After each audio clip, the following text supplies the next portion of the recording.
नमस्कार दोस्तों, आपका शिव क्लासेज में स्वागत है।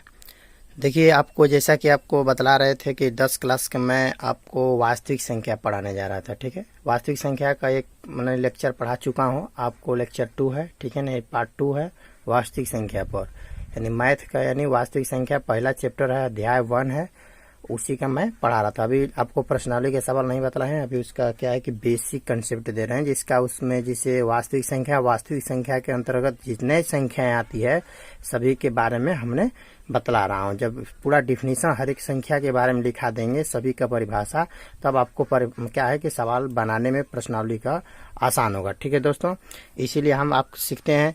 इससे पहले आपको प्राकृत संख्या, पूर्ण संख्या, पूर्णांक संख्या, सम संख्या, विषम संख्या और आभास संख्या के बारे में पढ़ा चुके हैं। ठीक है, इसकी पहली वाली वीडियो में जाकर देख सकते हैं। अब हम चलते हैं भाज्य संख्या क्या होता है। देखिए दोस्तों, भाज्य संख्या, देखिए यहाँ पर लिखा गया भाज्य संख्या। भाज्य संख्या को अंग्रेजी में बोलते हैं कंपोजिट नंबर। क्या बोलते हैं? Composite number.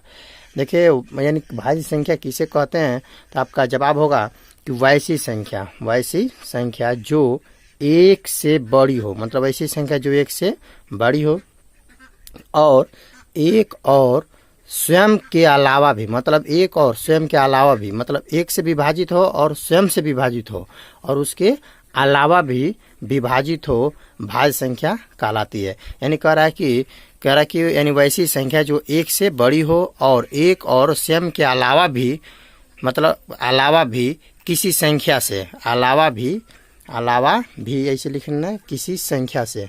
यहाँ से हम लिख सकते हैं, मिस्टेक से भूल गए, माने किसी संख्या से भी, यहाँ पर लगा देंगे भी मतलब यहाँ पर लगा देंगे अलावा किसी संख्या से भी विभाजित हो भाज्य संख्या कहलाती है। यानी कि वैसी संख्या जो एक से बड़ी हो और एक और स्वयं के अलावा, मतलब एक से विभाजित हो, स्वयं के से विभाजित हो और उसके अलावा किसी दूसरे संख्या से भी विभाजित हो, यानी अलावा मतलब उसके अलावा कोई और संख्या से विभाजित हो, उसी को बोलते हैं भाज्य संख्या, यानी कंपोजिट नंबर। जैसे यहाँ पर देखिए 4 है, 4 को अगर हम देखिए 1 से भाग करेंगे तो कट जाएगा, स्वयं का मतलब 4 से भी भाग करेंगे तो कट जाएगा, लेकिन इसके अलावा 2 से भी कट जाएगा। ठीक है दोस्तों, जैसे 6 को अगर 1 से भी भाग करेंगे तो कट जाएगा, 6 से भी भाग करेंगे तो कट जाएगा और इसके अलावा 3 से भी विभाजित हो जाएगा।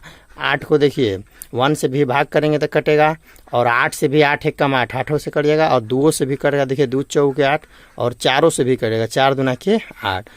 9 भी देखिए 3 से भी कटेगा, 9 से कटेगा, 1 से।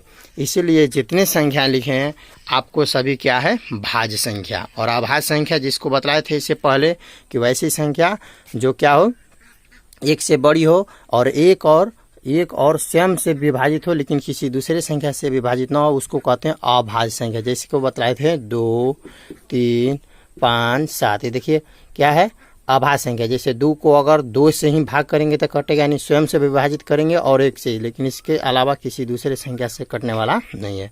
3 क्या है, 3 को सिर्फ 1 से भाग करेंगे और 3 से कटेगा और लेकिन किसी दूसरे संख्या से नहीं कटेगा। 5 भी देखिए 1 से ही भाग लगेगा, 1 5 5 और 5 एकम 5। तो ये सभी क्या है, अभाज्य संख्या। चलिए दोस्तों, अब इसके बाद आपके चलते हैं दूसरी संख्या कौन लेकर चलते हैं। ठीक है, चलिए, यानी भाज्य संख्या के बारे में सीख चुके हैं। अब आपको लेकर चलते हैं परिमेय संख्या। क्या लेकर चलेंगे? परिमेय संख्या। चलिए दोस्तों, तो क्या है कि आप लोग को परिमेय संख्या बतलाएंगे। ठीक है, परिमेय संख्या क्या होती है, इसको अंग्रेजी में बोलते हैं रेशनल नंबर। ठीक है, तो कह रहा है देखिए वैसी संख्या जो P/Q के रूप का हो, वैसी संख्या जो P/Q के रूप का हो, जहाँ P और Q क्या हो, पूर्णांक हो, जहाँ P और Q पूर्णांक हो और Q का मान 0, मतलब Q बराबर नॉट इक्वल 0 के रूप, मतलब Q का मान 0 नहीं होना चाहिए, Q का मान 0 नहीं होना चाहिए, यानी Q बराबर नॉट इक्वल 0 का मतलब ये होता है Q का मान 0 नहीं होना चाहिए के रूप को परिमेय संख्या कहते हैं। देखिए दोस्तों, इसका मतलब फिर से देखिए, वैसी संख्या जो P/Q का रूप का हो, जहाँ P और Q पूर्णांक हो। जैसे कि मैं अगर यहाँ से बात करूँ कि 2/3 परिमेय संख्या है। क्यों? देखिए कह रहा है वैसी संख्या जो P/Q के रूप का हो, जहाँ पूछ रहा है फिर क्या कर रहा है, जहाँ पी और क्यू पूर्णांक हो तब पहले पी बटा क्यू, तब पी के रूप में देखिए यहाँ पर देखिए क्या कर रहा है, पी बटा क्यू, तब पी के रूप में कौन है यहाँ पर 2 है और क्यू के रूप में क्या है 3 है। तो यहाँ पर फिर कह रहा है कि जहाँ पी और क्यू पूर्णांक हो, देखिए तब पी और क्यू, तब पी पूर्णांक क्या होता है 0 से लेकर और प्लस तक जितनी संख्याएं होती है उसी को बोलते हैं पूर्णांक। तो देखिए 2 भी पूर्णांक संख्या है, 3 भी पूर्णांक संख्या है। फिर कह रहा है कि क्यू का मान 0 नहीं होना चाहिए, देखिए यहाँ पर क्यू का मान 3 है तो 0 नहीं है, यानी कह रहा है क्यू का मान 0 नहीं होना चाहिए। अगर क्यू का मान अगर 0 यहाँ पर रहता, जैसे कि कह रहा है यहाँ पर 4/0 रहता, 4/0, तो इसको परमेय संख्या नहीं कहेंगे। क्यों? क्योंकि क्यू का मान 0 हो गया, लेकिन वहाँ पर सचेत में क्या कह रहा है कि क्यू का मान 0 नहीं होना चाहिए, यानी के रूप को परमेय संख्या कहते हैं। ठीक है, तो यानी इसको परमेय संख्या नहीं कहेंगे, लेकिन यानी क्यू का मान सिर्फ क्यू का मान 0 नहीं होगा तो इसको हम क्या बोलेंगे परमेय। जैसे ये सब क्या है परमेय संख्या। अगर यहाँ पर माइनस भी लगा देंगे, -2/3 भी क्या है परमेय संख्या है। ठीक है, अगर मैं 0 भी लगा दूं, पूछूं परमेय संख्या है, तो आपका जवाब होगा हाँ। क्यों? कि यहाँ पर p के रूप में 0 है, देखिए किसी संख्या का बाटा में कुछ नहीं था, क्या है 1 है, तो p का मान 0 हो गया, q का मान क्या हो गया 1। देखिए वहाँ पर p का मान नहीं पूछ रहा था, p का मान कुछ भी हो, p का मान 0 भी हो सकता है, पूर्णांक मतलब कोनो संख्या हो सकता है, लेकिन सिर्फ q का मान 0 नहीं होना चाहिए। ठीक है, तो यहाँ पर देखिए p का मान है इसलिए भी परमेय संख्या है। ठीक है, लेकिन अगर मैं पूछूं कि 8 क्या परमेय संख्या है, तो आपका जवाब होगा हाँ, क्योंकि इस p के रूप में इसके बाटा में कुछ नहीं था 1 है, तो इसका मतलब p बटा q, इसका मतलब क्या है परमेय संख्या। चलिए दोस्तों, इसका दूसरा एक डिफिनेशन मैंने लिया हूँ कि वैसी संख्या, वैसी रूट की संख्या अथवा हम लिए हैं वैसी रूट की संख्या जिसका वर्गमूल पूर्ण हो, मतलब पूर्ण मतलब पूर्ण संख्या हो, पूर्ण हो क्या कहलाता है, पूर्ण हो परमेय संख्या कहलाती है। देखिए वैसी रूट की संख्या जिसका वर्गमूल पूर्ण हो परमेय संख्या कहलाती है। देखिए दोस्तों, जैसे यहाँ पर है आपका रूट में 16 का वर्गमूल कितना होता है 4, रूट में 81 का वर्गमूल कितना होता है 9, लेकिन अगर मैं रूट में 7 ले लूँ, रूट में 7, तो क्या इसका वर्गमूल होगा पूर्ण रूप से? जैसे मैं रूट में 7 ले लूँगा तो क्या इसका पूर्ण रूप से वर्गमूल होगा? नहीं, तो इसका मतलब ये परमेय संख्या नहीं होगा। ठीक है, इसीलिए यानी वैसी रूट की संख्या जिसका वर्गमूल पूर्ण हो परमेय संख्या कहलाती है। ठीक है, दूसरा एक और डिफिनेशन लिए हैं, वैसी संख्या जिसका दशमलव प्रसाद शांत हो। शांत का मतलब वैसी मतलब यानी भिन्न की वैसी संख्या जिसमें भाग देने पर यानी अंश में हर से जैसे 2 क्या है अंश है और 3 क्या है हर है, तो जैसे अंश में हर से अगर भाग देने पर पॉइंट के बाद 2 या 3 बार में या 4 बार में कट जाता है तो उसको बोलते हैं शांत दशमलव। अगर वो नहीं कटता है, बार बार वही संख्या रिपीट करता है, तो उसको बोलते हैं अशांत दशमलव। ठीक है दोस्तों, जैसे यहाँ पर देखिए यहाँ पर क्या कर रहा है कि वैसी संख्या जिसका दशमलव प्रसार शांत या अशांत हो क्या कहलाता है परमेय संख्या कहलाती है। ठीक है दोस्तों, जैसे यहाँ पर देखिए 3.3333 ये क्या है अशांत दशमलव, क्या है अशांत दशमलव। ठीक है, अशांत दशमलव जैसे 10 में 3 से भाग करेंगे तो इतना ऐसा ही आएगा। ठीक है, 333 का मतलब ये हो गया कि वो कटने वाला नहीं है, बार बार रिपीट करेगा। ठीक है, जैसे 7.1 का मतलब ये हुआ कि इसका मतलब ये हुआ कि 50 में 7 से भाग करेंगे तो इसी तरह जाते रहेगा। ठीक है, यानी 1 का बार है, 1 का बार का मतलब देखिए जैसे 3.333 है तो इसको लिख सकते हैं 3.3 के बार चढ़ा लेंगे इसके जैसा। ठीक है, बार का मतलब रिपीट कर रहा संख्या।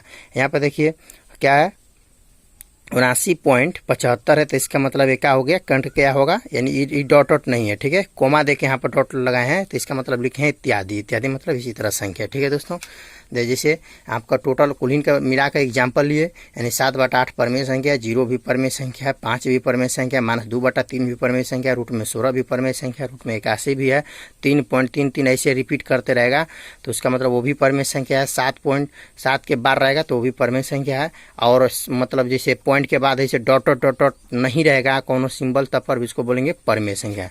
देखिए यहाँ पर कोमा लगाए। ठीक है दोस्तों, तो यहाँ से इस कोमा के बाद डॉट लगाए हैं तो इसका मतलब इसी तरह दुनिया भर का संख्या ले सकते हैं। देख लीजिए फिर से, और सभी आपको वीडियो रोककर आप क्या करना है उतार लीजिएगा, देख लीजिएगा। ठीक है दोस्तों, तो आपको परमेय संख्या क्लियर हो गया। अब चलते हैं अपरमेय संख्या। ठीक है, अपरमेय संख्या लेकर चलते हैं। चलिए दोस्तों, तो आपका क्या है कि अपरिमेय संख्या बताने जा रहे हैं। ठीक है, अपरिमेय संख्या, देखिए अपरिमेय संख्या को बोलते हैं इरेशनल नंबर। इरेशनल नंबर, देखिए इरेशनल नंबर क्या होता है, वैसी संख्या जो परिमेय न हो, वैसी संख्या जो परिमेय न हो अपरिमेय संख्या कहलाती है। यानी वैसी संख्या जो परिमेय न हो, यानी जितना अगर संख्या आप देखिएगा अगर वो परिमेय नहीं होगा तो इसका मतलब वो क्या होगा, अपरिमेय ही होगा। यानी क्या लिखे हैं, अपरिमेय संख्या इरेशनल नंबर, वैसी संख्या जो परिमेय न हो, वैसी संख्या जो परिमेय न हो अपरिमेय संख्या कहलाती है। ठीक है, चलिए दोस्तों, जैसे कि रूट में 7 क्या है, एक परिमेय संख्या नहीं हो सकती है, क्योंकि वैसे रूट वाला बदलाए थे कि वैसी संख्या जिसका वर्गमूल होना चाहिए था, इसका पूर्ण रूप से वर्गमूल नहीं होगा। जैसे 3 रूट में 2 है, 3 रूट में क्या है, 3 रूट में 2 है, इसका मतलब ये भी अपरिमेय संख्या होगा। जैसे रूट में 3/3 है, रूट में 5/3 है, ये भी अपरिमेय संख्या। रूट में 3 + 2 है, ये भी अपरिमेय संख्या। जैसे यहाँ पर देखिए 0.12 लिखा है, देखिए 0.12 लिखा है, फिर 2 के बाद 1 2 बार हो गया है, फिर 2 के बाद क्या है 1 3 बार हो गया है। इसी तरह ऐसा संख्या जब भी आपको देखा जाए, यानी 1 के बाद वो संख्या बार बार बढ़ के आती है, यानी एक संख्या उस बढ़ के आती है, तो समझे कि वो क्या होगा, अपरिमेय होगा। जैसे यहाँ पर देखिए 0.1 है, इसके बाद फिर 2 के बाद 1 2 बार हो गया, फिर 2 के बाद 3 बार हो गया, फिर 2 के बाद 4 बार हो जाएगा। डॉट का मतलब इसी तरह समझ जाइए। जैसे यहाँ पर लिखा है 0.2 लिखा है, तो 1 यहाँ पे एक बार है, तो देखिए 0.21 है, फिर एक बार 2 2 बार हो गया, फिर 1 के बाद 3 बार हो गया, उसी के बाद 1 के बाद 4 बार हो जाएगा। यानी ऐसी संख्या रहेगा तो उसको बोलते हैं अपरिमेय संख्या। चलिए, इसके बाद आपको लिखा है शांत दशमलव प्रसार क्या होता है। देखिए भी जानकारी कर लिए, क्योंकि सवाल जब बनाएंगे प्रश्नावली का तो इस पर क्वेश्चन देता है।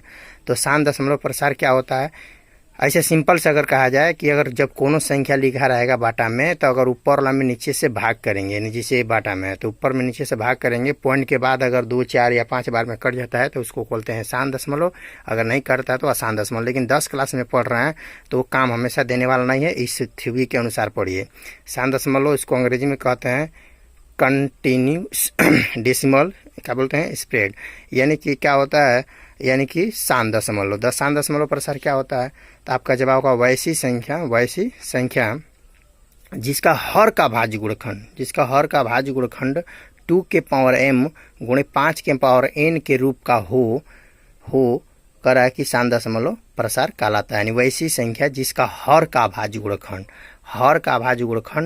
2 के पावर m गुणे 5 के पावर n के रूप का हो, फिर शांत दशमलव प्रसार कहलाता है। जैसे देखिए 7/20 है, तो देखिए इसको अंश बोलते हैं, इसको हर बोलते हैं, इसको अंश इसको हर। तो कब लिखा है कि वैसी संख्या जिसका हर का भाज्य गुणनखंड 2 के पावर m गुणे 5 के पावर n, मतलब 2 के पावर m गुणे 5 के पावर n के रूप का हो। तो देखिए अगर यह भाज्य गुणनखंड करेंगे 20 का, तो यानी टूटेगा 2 गुणे 2 गुणे 5 में, यानी 2 का पावर 2 का मतलब 2 दूना के 4, 4 का 5 में गुणा करेंगे, 5 5 चौके के 20 हो जाएगा। ठीक है, तो देख लीजिए 2 के पावर m के रूप में कितना है 2 है, और फिर 5 के पावर 1, 5 के पावर तो सेम टू सेम इस रूप में है, n का मान कितना है 1 है, 2 के पावर m गुणे 5 के पावर n के रूप में ही हो गया। तो बोलेंगे 7/20 क्या है, तो आप कहेंगे शांत दशमलव। क्या बोलेंगे, शांत दशमलव। जैसे मैं बोलूँगा 3/125 क्या है, इसका दशमलव पूछेगा, इसी तरह सवाल दे देगा, कहेगा इसका दशमलव प्रसार बतलाइए। तो इसको आप भाज्य गुणनखंड करेंगे तो 5 गुणे 5 गुणे 5 3 बार में टूटेगा 5। ठीक है, तो इसको भी बोलेंगे क्या चीज़, शांत दशमलव। आप कहेंगे 2 कैसे आ गया, तो इसका मतलब हम बोले थे ना 2 के पावर m गुणे 5 के पावर n, मतलब इस रूप में होना चाहिए। तो यानी 2 के पावर कुछ नहीं तो 0 ले लेंगे, क्योंकि 2 यहाँ नहीं है। 125 का भाज्य गुणनखंड करेंगे तो 3 को 5 में टूटेगा, 5 गुणे 5 गुणे 5 होगा। ठीक है, उसमें 2 नहीं आएगा, लेकिन हमने 2 इस फार्मूला के अनुसार लिया, तो 2 के पावर 0 लिया, तो यानी किसी संख्या के पावर जब 0 रहता है तो उसका मान 1 होता है, तो इसका मान 1 हो गया। और यहाँ पर 5 के पावर 3 है, तो गुणा करेंगे तो सेम टू सेम यही आ जाएगा। ठीक है दोस्तों, तो ये भी क्या होगा, शांत दशमलव।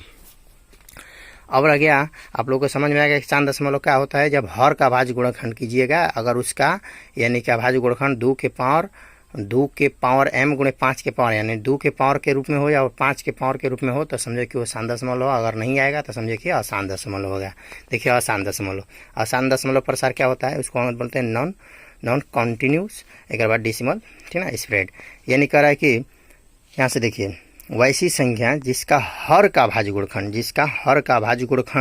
2 के पावर m गुणे 5 के पावर n के रूप का यानी क्या लिखा है के रूप का न हो, न होना चाहिए। ठीक है दोस्तों, यानी कि यहाँ से थोड़ा सा मिस्टेक हो गया है। 2 के पावर m गुणे 5 के पावर n के रूप का न, यहाँ पर लिख लीजिए न हो, न हो। ठीक है, न हो क्या होता है, आसान दशमलव प्रसार कहलाता है। यानी वैसी संख्या जिसका हर का भाज्य गुणनखंड, यानी हर का भाज्य गुणनखंड 2 के पावर m गुणे 5 के पावर n के रूप का न हो, आसान दशमलव प्रसार कहलाता है। जैसे यहाँ पर देखिए 2/27 है, 2/27 है, 27 का भाज्य गुणनखंड कीजिए। भाज्य गुणनखंड का मतलब अगर नहीं समझते हैं तो देख लीजिए यहाँ से। फिर भी जैसे मैंने 20 दे दिया, 20 कहूँगा इसका भाज्य गुणनखंड करें तो 2 से कटाएंगे, 2 से कटाएंगे तो कितना होगा 10। ठीक है, 10 बार में जाएगा।